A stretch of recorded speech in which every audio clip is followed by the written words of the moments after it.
the critical Senate and governor's races in Georgia.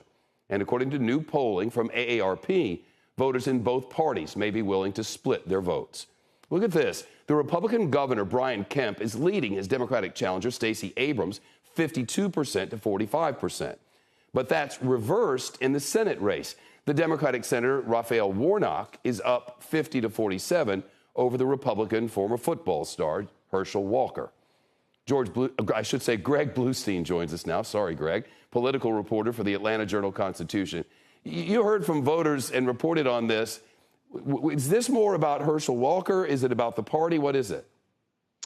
I think it's about both. Look, I mean, it's very early on. We've got 4 months into the election, so we all expect these races to tighten and this trend to really tighten too. But there is evidence from not just the polls, but from activists, from voters, that there is a significant number of voters who plan to split their ticket. Some are Republicans who just can't stomach voting for Herschel Walker. He's had a string of blunders, embarrassing gaffes, and questions about his history of violent and erratic behavior.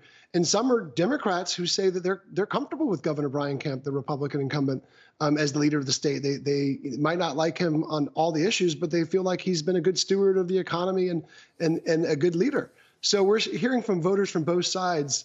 And again, in a state as close as Georgia, with just 11,000 votes divided Biden and Trump in 2020, even small changes in voting behavior could have a big impact. Is there something the Abrams and Walker campaigns are worried about? Yes. Look, it boils down to basically two things: inflation and Biden. That same AARP poll that you just mentioned showed Joe Biden's approval rating at 34% in Georgia. This is a state he won 2 years ago, less than 2 years ago, right? And then secondly, that same poll also showed that by far the biggest issue for voters is inflation and the economy. In a state where there's a lot of folks worried about the abortion ruling and gun rights and rulings from the Supreme Court, the pocketbook issues still reign supreme. Greg, we mentioned there's a chance the former president might announce before November. What effect would that have on these races in Georgia?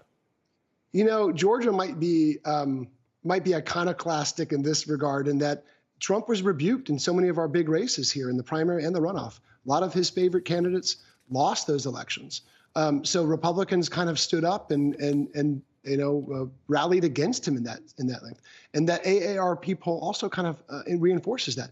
Brian Kemp, the incumbent governor, his approval rating his support among Republicans in Georgia was 95%.